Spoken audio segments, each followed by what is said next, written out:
represent those of Revive FM or its management. Assalamu alaikum. Welcome to Revive FM 94.0. I'm your host Nawaz Raja Pakistani with your weekly program Signature Talk. And today we are going to discuss about two very important issues. And soon, for those two issues, my guest will join me online as well. The two issues are, one is the Hagia Sophia, we also call in Urdu is Aya Sophia. That the recently in Turkish, the government has changed it from this museum to the mosque as Islamic, the mosque.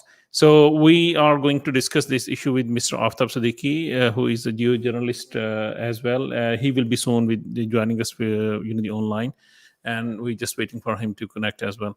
And in the second part, we will be joined by our guest Dr. Imran Gohar, who will be discussing on the current situation of the coronavirus going on in UK and overall in the world. And then we will discuss on other the health issues as well, and we will take an advice from him. In the meantime, I will give you a little bit the details of Hagia Sophia, and if you want to ask any question from my guest or from myself, you can call us on 0333 444 0940, and you can send us a text message on 078 78940. The program will be very interesting. This Hagia Sophia actually is made in 532 the AD, or we can say CE. So it's a quite old church. We can say that the on if we just want to compare the things, we can say that the Prophet Muhammad sallallahu alaihi wasallam was born in 570. So it was quite old. So like the Prophet Muhammad sallallahu, it was made before the birth of a Prophet Muhammad sallallahu alaihi wasallam. Around 532 minus 570 is around 40 years before the birth of Prophet Muhammad sallallahu alaihi wasallam. So it's a quite old church. So it remained church for around thousand years. And then in the Ottoman Empire, the Sultan Mehmed the II, who was the Sultan of the empire at the time of the Ottoman Empire. So he conquered this Constantinople. We call them in English, but in Urdu we call them Constantinia in 1435. No, sorry, in 1453 to 1934. Yeah, in 1453 it was conquered by the Sultan Mehmed II of the Ottoman Empire. Sorry, of the Ottoman Empire. And when he conquered it, he converted this into the mosque. Now there is different theories going on that either he converted straight away into the mosque, or there are other things on it. But rather than going into the discussion, that either it was the straight away change into the mosque, either it was the right decision at that time or not. We will not discuss that decision, and either it is the right decision now. We will discuss this situation currently, the current situation going on. So Mr. Aftab Siddiqui has joined me in the program. So I will take him into the program. And he is actually he's live at the moment. And in the meantime, hello. Yeah, in the meantime, sorry, there is a technical issue going on. So we will we will take Mr. Hello. Just hold on a second, sir. I have to go into the break. Just hold on a second. If you're looking for a unique bespoke cake made especially for your big day, then look no further. Here at Sugar Sprinkle Cakery, we design some of the most imaginative and delicious home-baked cakes for your special occasions. We do fresh cream, buttercream, eggless and vegan cakes. Check us out on Instagram or Facebook at Sugar Sprinkle Cakery or just call 07932 665 833. That's 07932 665 833. दुनिया की सबसे बड़ी तकसीम खुराक मुहिम कुर्बानी का हिस्सा बने। भूख करोड़ों अफराद की जान ले लेती है। इस ईद पर मिनहाज वेलफेयर फाउंडेशन को दी गई कुर्बानी से जिंदगियां बचाएं। सिर्फ 40 पाउंड से कुर्बानी में हिस्सा डालें। इसके साथ ईद का तोहफा भी शामिल करें। इस साल ईद कुर्बान सिर्फ मिनहाज वेलफेयर फाउंडेशन के साथ। अभी कॉल मिला 0300 30 30 777 या विजिट करें minhajwelfare.org। Hi, sorry, I wonder if you could help me. Well, I'll try. If I give you this £10 note, can you please promise me that you'll put it to a good cause? Yeah, sure, of course I will. Great, thanks very much. In fact, let's make it 20. Here you go. No worries. I'll take care of it. See ya. You wouldn't give your money to just anyone this Eid al-Adha, so why give to a charity you're not even sure is registered? Don't let COVID-19 get in the way of giving Kobani. Visit gov.uk/check charity to ensure your donation always reaches the right people. With over 40 years experience in the industry, Plastic Carpets is the place to go for all of your carpets, laminates, linos and wood flooring. We have an established network of suppliers, which means we can offer some of the best prices in town. We offer free estimates and now even free fitting. Call us now on 0208 472 8568 or visit us at 157 to 159 Plastic Road, Upton Park, London E13 0QZ. Gohar Plumbing, the boiler specialists. We do new boiler installations, full house central heating systems, underfloor heating, boiler repairs, boiler servicing and gas safety certification for landlords. With some of the best prices in town, there's no job too big or too small for our qualified engineers. For a free, no obligation quote, contact us now on 07956 282 948. Gohar Plumbing, the boiler specialists. Hi, sorry, I wonder if you could help me. Well, I'll try. If I give you this £10 note, can you please promise me that you'll put it to a good cause? Yeah, sure, of course I will. Great, thanks very much. In fact, let's make it 20. Here you go. No worries. I'll take care of it. See ya. You wouldn't give your money to just anyone this Eid al-Adha, so why give to a charity you're not even sure is registered? Don't let COVID-19 get in the way of giving Kobani. Visit gov.uk/check charity to ensure your donation always reaches the right people. If you want to advertise your business on Revive FM, then visit www.revivefm.co.uk. Alternatively, contact our sales team now on 07944 56 5616. That's 07944 56 5616. Revive FM 94.0 on the radio, on your mobile and online. Assalamu alaikum. Welcome back after the break. Welcome to Revive FM 94.0. I'm your host Nawaz Raja Pakistani with your weekly program Signature Talk. And we were discussing. Assalamu alaikum, Aftab sahab, and welcome to the program. Thank you very much, Nawaz, and walaikum salam. Well, sir, can you speak a bit louder because I can't hear Okay. you? Yeah, is it clear now? Yeah. Is it So better? Yeah. the voice is quite low. If I think with the mic, it will be a better. If you Okay. want to do it without the mic, I think it Yeah. give a better. Now better? quality. So Is it better? today, Yeah. for my listeners, again, if they want to ask a question, they can call us on 0333 444 0940, or if they want to send us a text message, they can send us a text on 078 789 40940, and we will try to take the questions from our the guest. We are discussing about the Hagia Sophia today, and that this Hagia Sophia, which was the museum before 20th of July, and it is converted into the mosque by the Turkish authorities at the moment. Sir, we are not going to discuss why it is converted before, like I have given a little bit history Yes. of this Hagia Sophia. Like it was made even the birth of a Prophet Muhammad sallallahu alaihi wasallam. So it's a quite old, building, I will say, and it remained a church for thousands of years. And when the Sultan Mehmed in 1435 he conquered the Constantinople, he converted into the mosque. I am not going to go into that details now, but I'm going to discuss this the current situation now, because now the environment is totally changed, and the people are discussing why they have converted this museum into a mosque, because this was a church before, and then they converted it into a mosque. So to decrease the conflict, they have changed into the museum.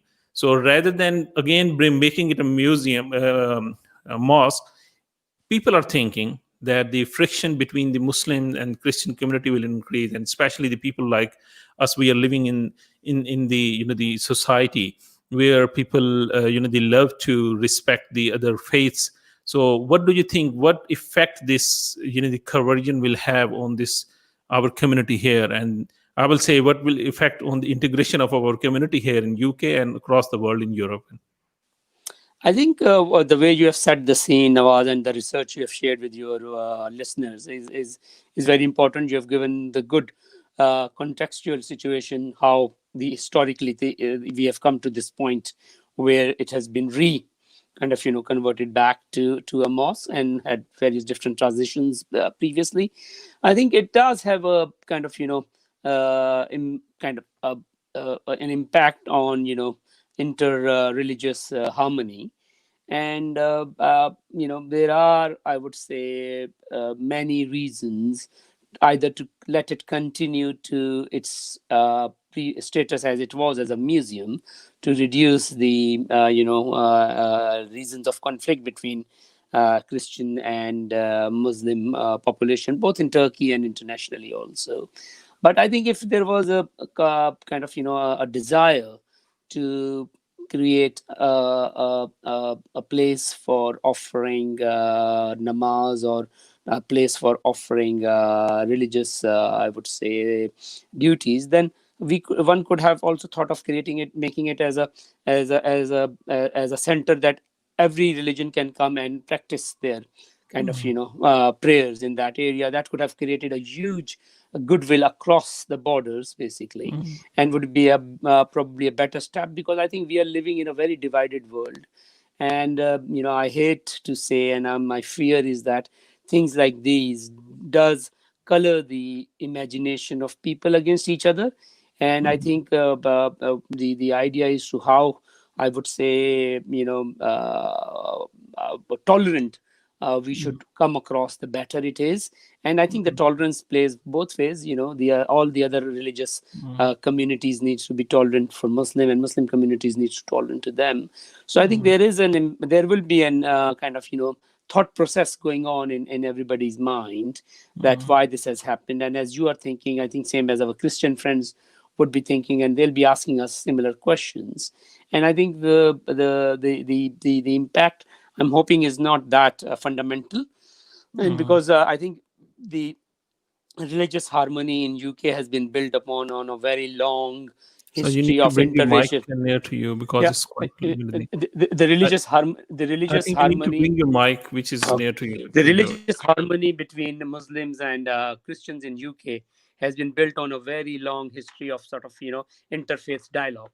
So I'm hoping that this one episode would not impact too much on the religious harmony, but still I think the questions will be asked. And I think one aspect which comes to my mind is that we can say that whatever has happened is more like a localized political response by the local administration or government of Turkey to their local political requirements, and it is not kind of I would say linked into the wider Muslim view of things. So I will suggest you to take out your lead from the phone. Take it out so that we can listen to it carefully. You don't need to put the mic. Done that. Is it better? It's better. Can you hear me now? Yeah, I can hear you. Apologies. Because it's very low. I don't know why it's going low. It was not like this before, but still it's very low. But it's okay. We're going to just want to for my listeners. I want to tell one incident. Just want to make it clear that Islam does not ask you to change the churches into the mosque. So this is not the Islam tells us. The history about the the Hagia Sophia, we can discuss on that one, that why it happened and what is the current point of view of the Turkish government. I will tell on that one as well. The Jerusalem, when first it was conquered by our second Khalifa, Hazrat Umar radiallahu ta'ala anhu, when he entered in the city even the priest, and at that time the priest and those people, they offered him to pray the prayer inside the church, but he refused to do it, while saying this thing, that if I today pray inside the church, the generations to come, these generations may consider it that it is a right for them to change the churches into the mosque. So this is not about the Islam. So Islam does not tell you to change the religious places, either you are from any other religion. If you conquer the country, Islam does not tell you to change the prayer places, or when you conquer the things, you are not allowed to damage the property. It's very clear in Islam that you are not allowed to damage the property. You're not allowed to harm the women and the children and whoever surrender. So this is a very clear distinction. But the situation now, I was reading an article that the Tayyip Erdogan is saying that when Sultan Mehmed conquered this Hagia Sophia, he actually bought that church with the price. I don't know, I have to check the history. He bought the church with the price, and then he converted into his own property by buying that church, and then he converted this church into the mosque. The same thing which is happening now in the countries like in Europe or anywhere. While in the UK you are living, you have seen it. So what do you think? Do you think this is the way they have done it, or this argument is not right? I think it's a very age-old argument. Then, if you were to go down to that route, that line of thought, then Nawaz, then we are thinking, it was actually a private residence. So, does it needs to be restored to its actual kind of usage, basically, as a private residence or an actual usage as a church? It was a place of worship throughout, and I think that place of worship could continue to be continued as a place of worship for promoting interfaith dialogue. So it doesn't make any I think strong argument. But looking at the way the situation in Turkey is, where they're trying very hard to kind of in a way revive the old I would say ancient Islamic fervor in the local public. And I think in the Turkey is going through their own Turkish society is going through their own conflict with. It's not a conflict, but that's how the political people want to portray, is that there is a kind of a school of thought which follows Kemal Atatürk and his socialist agenda, and there's the party Tayyip Erdogan are basically who oppose that kind of school of thought. So I think it's all for the local consumption, and I think the interfaith harmony should continue. Probably it would have been better what we discussed earlier, that we should have created that as a worship place where all the faiths can come and and worship together, or in whatever way. That would have been the best, and that's probably the solution. We lies in logic in also when we looked at what's happening in wider Muslim world where these conflicts are, because we have to set the example that we are open-hearted and we are giving other religion chance to establish themselves, or we giving them enough space. I think we need to come across that, because that would show the enlightened Islam to the rest of the world. Exactly. One more question, arise from this all this discussion. They're saying that it is a political stunt played by Tayyip Erdogan to, increase his, I will say the tenure, and to increase his followership, or whatever you say, the ratings. So this is the political stunt by the Tayyip Erdogan. I think it is for local consumption, and it's a political move. It's not much, I would say, rooted into in a way to promote Islam, or to do something which kind of is a religious duty. It doesn't sort of it doesn't if you have got a test and it doesn't qualify through that test of saying, okay, this was because we know, alhamdulillah, by the grace of God, there are enough mosques in the world, and mashallah, all of them are well attended by the Muslim communities across the world. So it's all it's down to their local political consumption. Even there is a blue mosque next to the the Hagia Sophia as well. Yes, and that's a very grand mosque, and you're very rightly pointed out. Okay, sir, I think we have to, take this topic off here. Now we have to come to the second thing which I want to discuss with you. And, today is the 3rd of August, 2020. And last year on 5th of August, 2019, there was an Article 370 revoked by the Indian Parliament in which they have taken a couple of, the important steps by taking the liberty. They already have taken the liberty from the the Indian occupied Kashmiri people. So keeping in view the human the rights issue violations happening in the Indian occupied Kashmir, so this is our right to discuss that thing as well. That the it's a total 1 year has gone. Article 370 revoked. I don't care about the Article 370, frankly. It's a piece of paper. But the real issue is that the people living inside Indian occupied Kashmir, they are under lockdown from last 1 year, and they are continuously under lockdown, and nothing has changed. Why this is happening now? I think it's sad that a large population, and specifically Muslim population, is under literally a house arrest situation. They don't have access to medical facilities. They can't go to schools. They have the internet.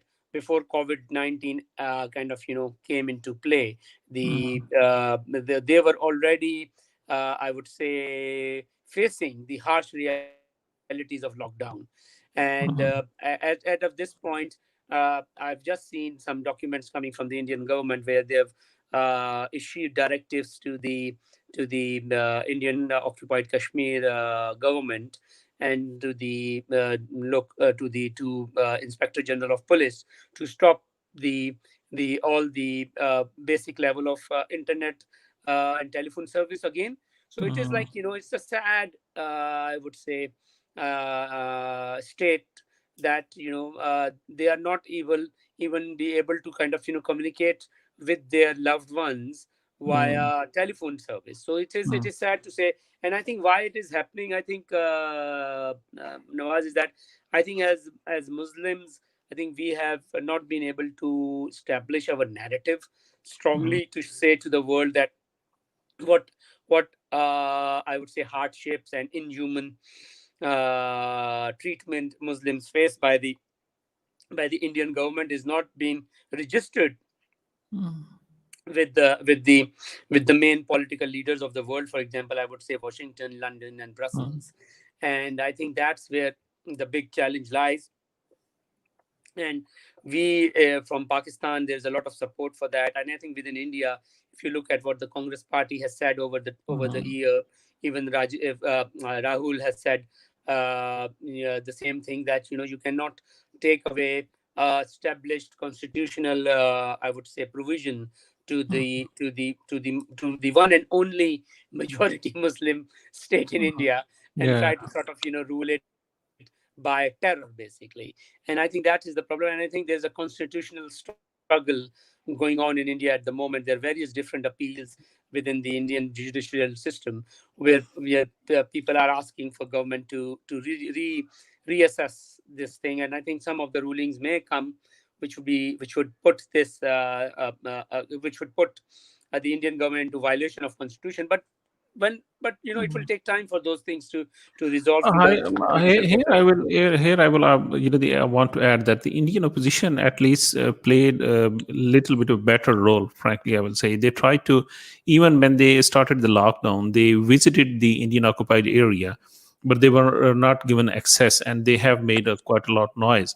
But on the part of the Muslim world, I will say the OIC and the Muslim countries like UAE and the other countries, they have started giving the medals to the Narendra Modi, who is in fact actually is very harmful for India himself, because India was progressing very well. India was progressing very well in the world, and now I will say if you check the the economic figures, Indian progress is quite the alarming, I will say.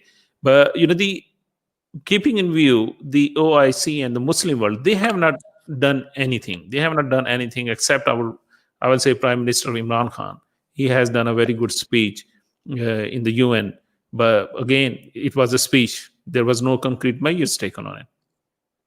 I think the Muslim world's unity is definitely a very weak point for Muslims, and I think the situation lies in a collective thinking that why Muslims all over the world are being kind of victimized, and the reason being the leadership does not own their own people. I think that's the problem, and the leadership mostly in Muslim nations, which are the nations which are quite wealthy, basically. God has given them, a lot of barakah, if what we say in Arabic.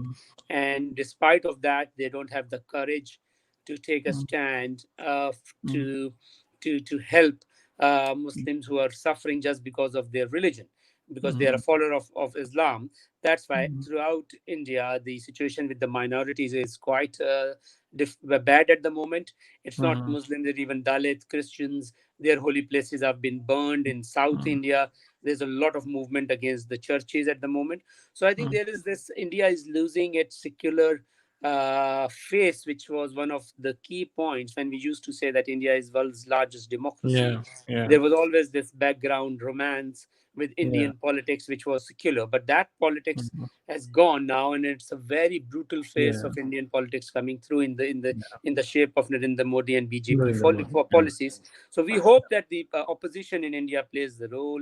But Yeah. Nawaz, I think the Muslim world needs to raise their Yeah. game, and I think the politics of sort of your own little small kind of Yeah. interest to be safeguarded against the wider interest of the ummah. I think Yeah. somewhere down the line, but me and you can always point Yeah. our fingers to that, but we don't have powers to change the situation. Yeah. Okay.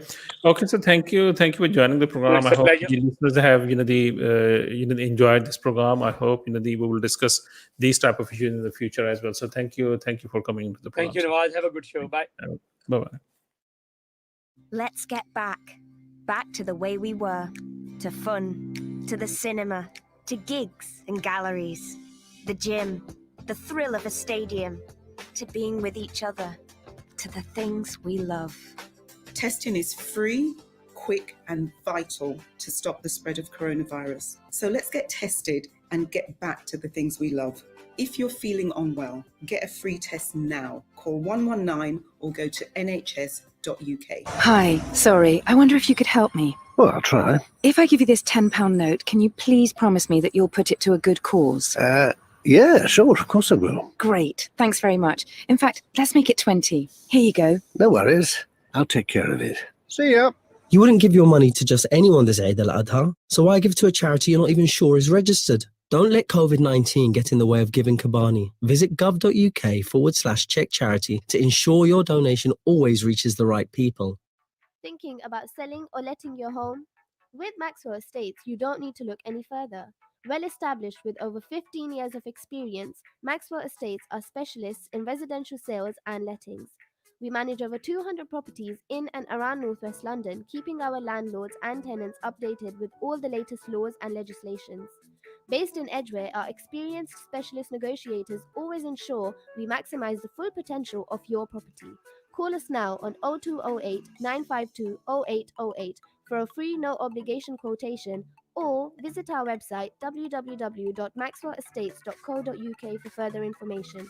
Maxwell Estates, the name you can trust. If you want to advertise your business on Revive FM, then visit www.revivefm.co.uk or contact our sales team now on 07944 565616. That's 07944 565616. Advertise with Revive FM. If you like sweet treats, then head on down to Nitro Treats, where we take our delectable desserts to a whole new level. Experience the frosty vapors of our nitrogen-infused ice cream made fresh to order. Shake off the winter blues with our warm waffles and scrumptious toppings. Or why not try our rich and flavourful Faluda? Nitro Treats, 210 Ilford Lane, Ilford. Or check us out on nitrotreats.co.uk. When it comes to business law, you need to go to expert barristers. Tahir Ashraf heads our award-winning barristers for business immigration, business contracts, partnership disputes, lease and property disputes, bankruptcy and intellectual property matters.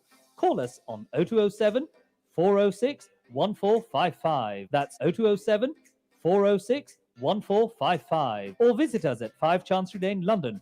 Be wise, get expert advice. Minhaj School of Islamic Sciences provides quality Islamic education for children aged between 5 and 15 years old. As well as teaching classical Islam, including Tajweed, Fiqh, Seerah, and Aqidah, we endeavour to equip children with essential Islamic manners, morals, and values. Here at MSIS, our experienced teachers create an inspirational learning environment where we strive to cater for the needs of every child. For enrolment inquiries, inquire in person at Minhaj School of Islamic Sciences, Monday to Friday, 5 to 7 p.m. at 292-296 Romford Road, or email admin.edu_London@minhajuk.org.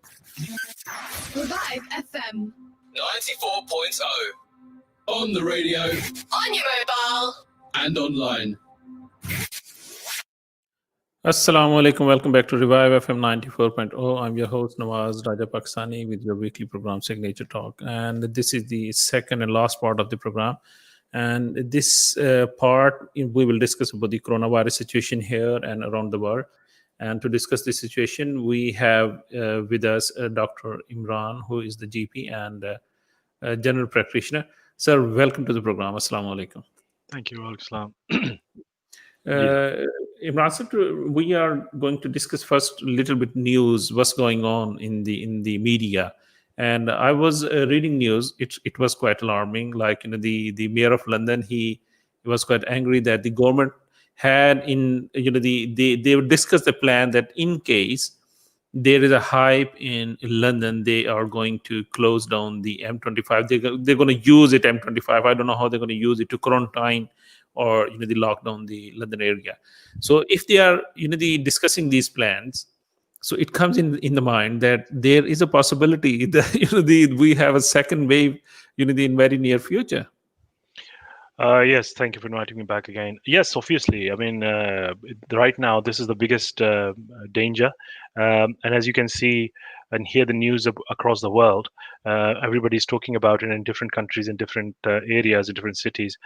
We are seeing some flare-ups and, resurgence of this COVID-19. So, yes, there's a strong possibility. And this is what we've been told as a healthcare professional to be prepared for winter. Just imagine, in winter, normally we get so many flu cases anyway. On top of that, if we didn't have any vaccine till winter time, how the workload would be for us. People will be coming for flu, and then there will be an issue of COVID. Is it COVID? Is it not COVID? So we are going through a very challenging time. And I think this winter for healthcare or NHS, I think is going to be really, really big challenge. And the only way we can go through it, if we didn't have any vaccine till then, is public education, quarantining in the areas where there's a flare-ups, and basically quarantine and all following all these advices. And if it means that you have to lock down cities or certain areas, then obviously they have to do it, because the cost of opening up will be too much, and it can risk our whole healthcare system. I don't think we will be able to cope with such a pressure. Actually, what happened normally in winter, on top of that with COVID issues, I think it will be very, very difficult. So they have to do some drastic measures. I'm not sure about this M25 issue, whether that's going to work or it's just a political thing been thought through or not. But I think we are. One thing, Dr. Saab, I was thinking, the symptoms between the flu and the coronavirus, COVID-19, are they very similar? And yes. Because of this thing, it will be a challenge for NHS in winter time, because they will be quite scary. The person who will be dealing with the patient, if he has a flu symptoms, he must be thinking maybe he could be a coronavirus, and I can be contracted by him. Absolutely. So that's what I'm saying. It is going to be a huge challenge for us, that people who normally get flu and other viruses during the winter anyway, they will all think that they have a COVID-19, and probably some of them may get it as well.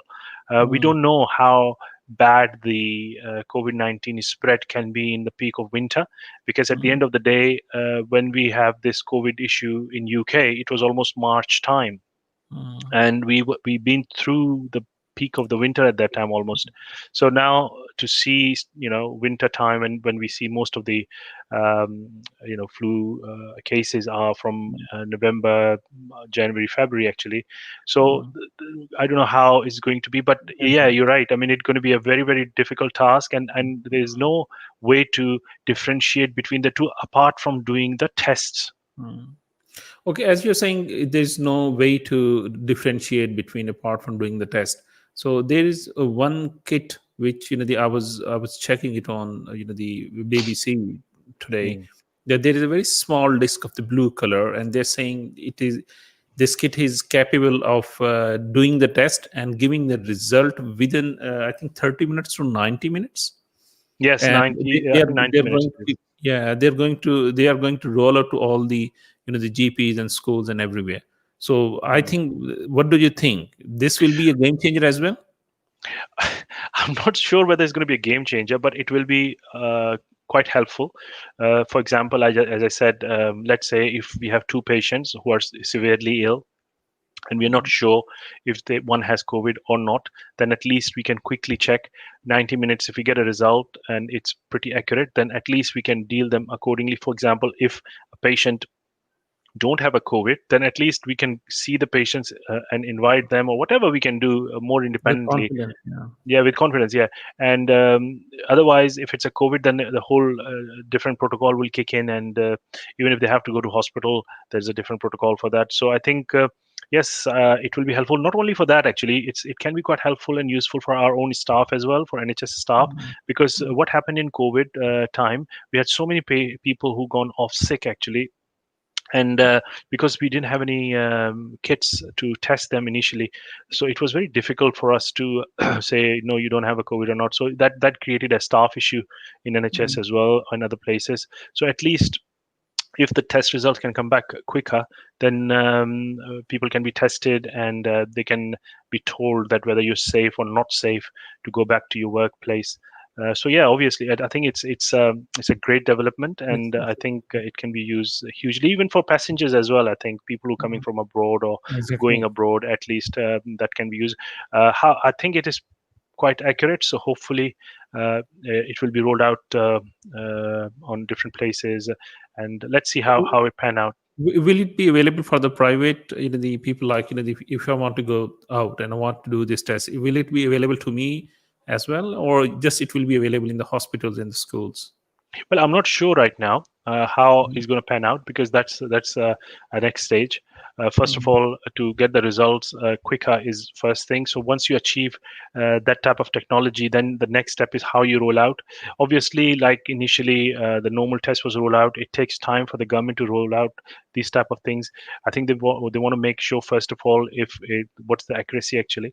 And if the results are pretty accurate, then obviously they'll slowly and gradually roll it out. I have a feeling that they probably will do it first to the healthcare workers, like they did the PCR testing initially, and then slowly. But in few months' time, it can be used quite a lot actually, and can save a lot of hassle. One more question, which is quite the new information to me as well. That the government is planning, and they are started doing the sewerage test as well. That they have a potential, like they can try to find out the upcoming wave in the area from that sewerage. So it was quite new. Like they are saying the people who were affected by these COVID-19. So when they go to the toilet, they actually spread the virus there as well. Actually, no, I think this this was I think in March or April I did some program on that, and I read some papers about there is a research where people were asking actually what is the what's the time scale this virus stays in your body, and some of the research shows that the virus stays in our cough, and respiratory droplets for 14 days, but in our feces, in our stool, it stays longer than that, from 21 to 28 days actually. So I think what they're trying to determine is that they're using all sorts of available things to just determine which areas. So I think it's not going to be revolutionary, but yes, it's going to be one part of help actually, just to see whether there are certain areas where they're seeing a lot of COVID-19 They're saying that at least examples. they can predict 1 week ahead that we are going to have a wave in this area. No, related to this question, I was discussing one thing with the Pakistani guy in the Pakistan about this issue that they are keep on doing the the COVID-19 test. We have spoken on this issue earlier as well, and the people who don't have a symptoms now, but they still when they do the test, they come up with the result like they are still positive with the COVID-19, but they don't have any symptoms on it. So what these people will do now, because they I don't think have a this. symptom now. I think this issue is going on in Pakistan for a long time, and again, the issue is, and I raised this issue with the government as well, that it may be an issue with the kits. It could be an issue how I think in my opinion, I think that there may be issue in testing as well, actually, because a lot of people, loads of people initially were tested once positive, and next lab is saying it's negative. So there is a discrepancy in the different lab results over there, because the kits were imported by the government, and you know how the government is actually. So I have a big question mark about the validity of those tests. But anyway, I mean that's an old problem, unfortunately, and in my opinion, I think. The issue is about the validity of the results.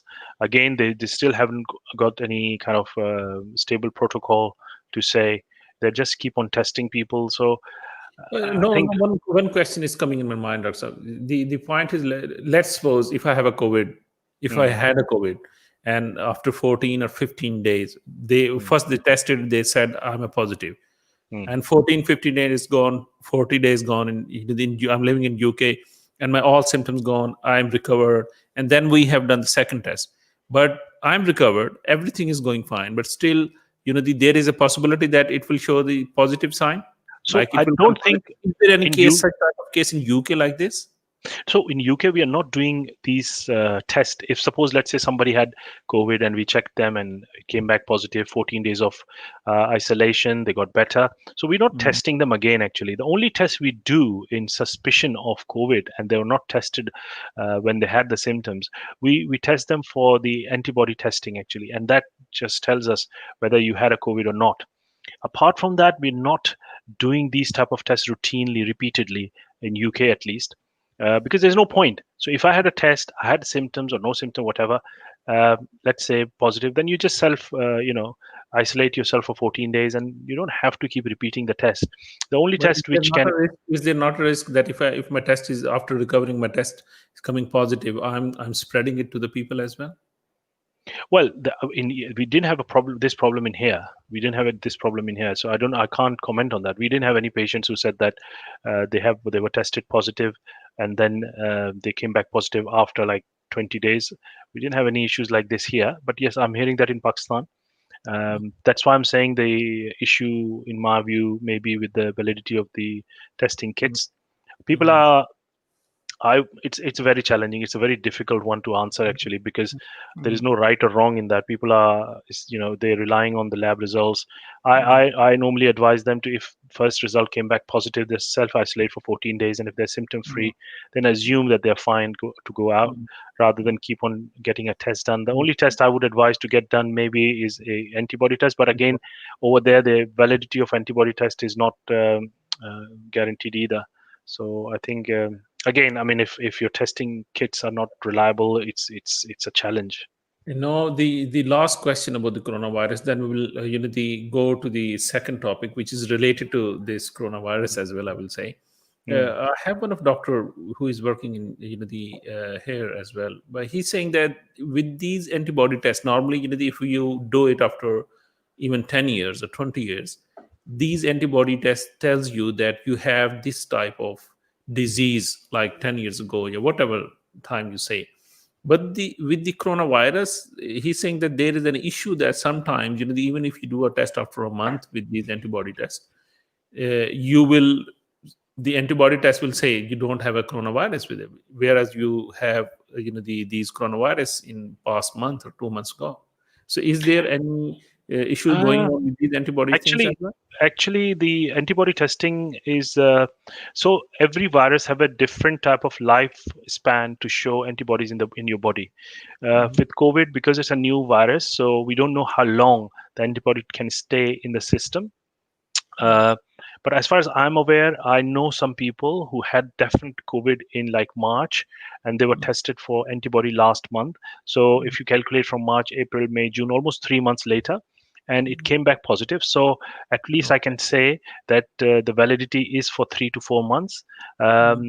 Maybe more research need to be done. Maybe those same people would be tested after 6 months or so to tell you whether the antibody stays in the body. So I think time will tell us how long the antibody stays in the system. As far as I'm aware, I know people who I know definitely about the 3 months at least, because I know some patients who had COVID and the antibody test came back positive last month. Okay. Now we'll quickly go into the second topic, which is again related to the coronavirus. Because of this coronavirus, we were in lockdown from March till end of June and July, I will say. So some people are still in the lockdown. They don't want to come out because of the fear. So Yes. because of this lockdown, there were two types of issues. One, you have gained too much weight. And second, the people who were the infected or got weak, they get too much weak. So because of weight and too much weakness, you start feeling the backache. Yes, So yes, very common. this is an issue is going on. So how Yeah. should we treat with this type of issues, and what do you think? What are the symptoms we should be very careful, and what are the symptoms we should also we can carry on, and after a couple of days or a couple of weeks it will be okay. Yeah, I think we did a last. Yes, you're right. So there are some common themes which came during this COVID pandemic when people were in lockdown. The first one was anxiety and panic attacks, which we discussed in the last program, and I think people really appreciated that. A lot of good comments about this. Another issue why people rang GP surgeries or their own doctors was backache. The backache, there are various reasons, because people are trying to be active at home, people doing different things, or otherwise as well. I mean, despite of COVID, backache is a very common presentation in primary care anyway. The most common type of backache is called mechanical backache or non-specific backache, which is basically, when you get a sudden pain in your lower back, lumbar area, and maybe sometime it can radiate to your buttocks as well. The normal history of this type of backache is patient would come and say, doctor, I was trying to lift something heavy, or not heavy, or I just pulled something or pushed something, I just bent down to pick something up. That's the normal history actually which the patient gave, or turning around in a funny angle or anything like that. Strenuous exercises, I went to the gym, doctor, I'm not going to the gym, so I'm trying to be active at home, I was doing certain exercises and suddenly I had a pain. So these are the normal scenarios, where common scenarios which patients represent for these type of backache. These type of backaches are normally common between the age of 20 to 60 years of age, like working adults, with no other background issue of back, no direct injuries or anything like that. So this is the normal presentation actually. Normally for these type of backaches, we don't need to do an X-ray when we don't arrange an X-ray, and the advice is basically to remain active when you start to have this type of ache, because it comes suddenly. They will come and say, doctor, oh gosh, I can't move now, I was trying to pick something up and I can't move my back and my back is hurting. So we advise them to, few advices which are very, very important for people to remember, our listeners to remember, is try and stay active after resting for a day or two. Obviously the first day or two you can get very stiff. Again, it can vary, so severity can be mild to moderate or severe. So if you are moderate to severely stiff, try to rest for a day or two, but don't just do a complete bed rest. Don't do complete bed rest. Avoid prolonged sitting and bending. and lifting heavy objects and things like that. Simple low intensity back exercises, which you can find on the internet. Simple low intensity exercise. I'm emphasizing on that as well. Not doing any strenuous exercises. You can also use some ice packs. You can use heat packs intermittently at the site of pain. Topical anti-inflammatories, topical different gels, herbal, non-herbal, and ibuprofen gels, different type of gels you can use as well. You can take oral paracetamol or ibuprofen if it's not contraindicated, and you can take it safely. So you can do that as well. If you've done all of this, you can also try and get some advice from your pharmacist. Some people prefer to go. Like if like 2-3 days has gone and the pain is still not going, like Yeah. you are advising like in 2-3 days the pain should go. But if in 2-3 No, days, I'm not advising that. I'm not saying this pain will not go in 2 to 3 days time. Yes, it may go down, but it's not going to disappear in 2 to 3 days. In some patients maybe, but normally it can easily last from 5 to 10 days, normally easily, and even 4 weeks actually. Okay. The recommendation is, if this pain is not better at all and you've done all of this after 2 to 3 weeks, then you speak to your doctor. Otherwise, normally it can easily last 2 to 3 weeks and goes away. The worrying sign is, I'll tell you about the red flags which you need to address immediately, but they're rare. Now, because this back pain issue is recurrent, and if you will hear from people who have got a back problem, they will complain every year, once or twice, I get this back problem, and when I'm picking something or doing something from work, or in different organization as well, this is one of the most common cause of absence from work as well. Yeah. So, in order to prevent this, number one, as you mentioned earlier, people put on weight. That can be a risk factor as well. So try and lose weight. Stay active. Again, stay active meaning, if you suffer from, especially, we all should be stay active, but let's say if you suffer from backache, then you should do some low intensity or back strengthening exercises on a daily basis. You don't have to do a serious gym exercises, but you can do simple stretching and different type of back exercises, so that you get prevention from this issue as well. The main concern which people have, that when to go and see their doctor. So we normal have only recommend. 2 minutes. We have 2 Yes, minutes. so I'm going to quickly go through it. Yeah. If we have no improvement in 4 to 6 weeks' time, we recommend to go to your doctor. If you have any weakness in your lower limbs, like if you can't feel anything in the lower limb or other parts of the body, go immediately to see your doctor as well. If you are unable to pass urine or stool, go in immediately to A&E or see your doctor. Or if you have a history of any joint problems and things, then go and see your doctor immediately as well. Numbness, weakness, all those things, if you come up with the back pain, then of course you go and see your doctor as well. Okay, thank you, Dr. Sam. I really enjoyed it. So the different type of things we are discussing it every the single or every other week. So inshallah, I hope in 2 weeks' time we will bring you back on something new and about discuss about the coronavirus as well. Thank you, sir. Assalamu Thank you alaikum. very much. Thank you. Yeah, and for my listeners, inshallah, next week we will meet you again with the new topic, and we will discuss definitely the new things and the current affairs issues with our listeners. Till then, assalamu alaikum. If you want to advertise your business on Revive FM, then visit www.revivefm.co.uk. Alternatively, contact our sales team now on 07944 56 5616. That's 07944 56 5616. Manjaro's Restaurant Ilford, the ultimate dining experience. Try our signature Parmesan chicken or our exclusive chicken supreme. Our recipes are based on a blend of African and Caribbean flavors. Check out our extensive menu online at manjaros.co.uk. Come and visit us at 213 to 215 Ilford Lane, Ilford, or call 0208 514 4455. Manjaro's, tasting is believing. As we open things up again, how do we keep safe? Max runs a cafe. We've worked really hard to make the coffee shop COVID safe. Keep 2 meters apart or 1 meter with extra precautions. Follow our new one-way system. Use the extra hand sanitizer and try to stay at your table as much as possible. We can't wait to welcome everyone back, but please remember the safety guidelines so we can all stay open. Stay alert. Control the virus. Save lives. This is an important update from the government about coronavirus. We all need to stay alert so we can control the virus and reduce the risk of infection.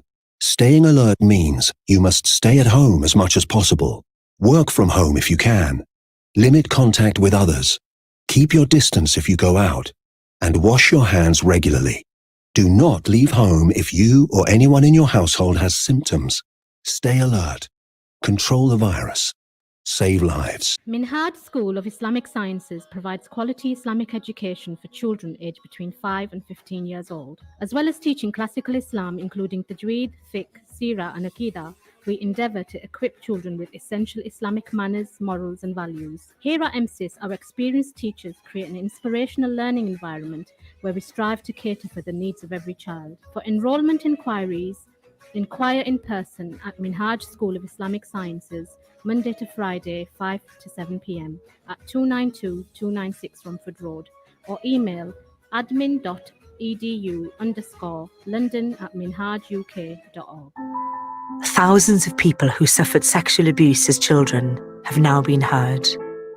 It was wonderful to be finally listened to.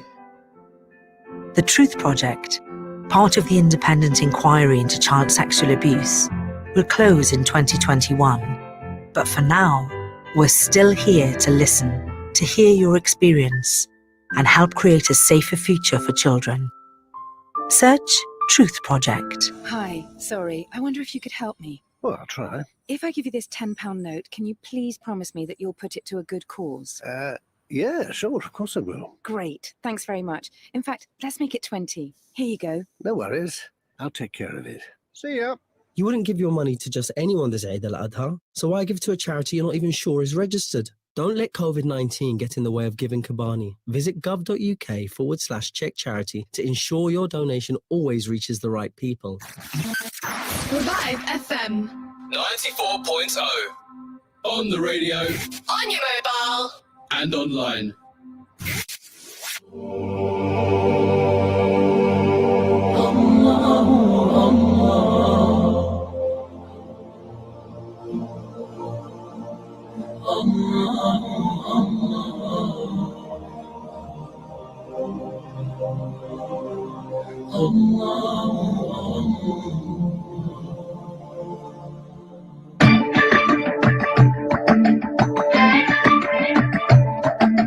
Oh Allah the Almighty,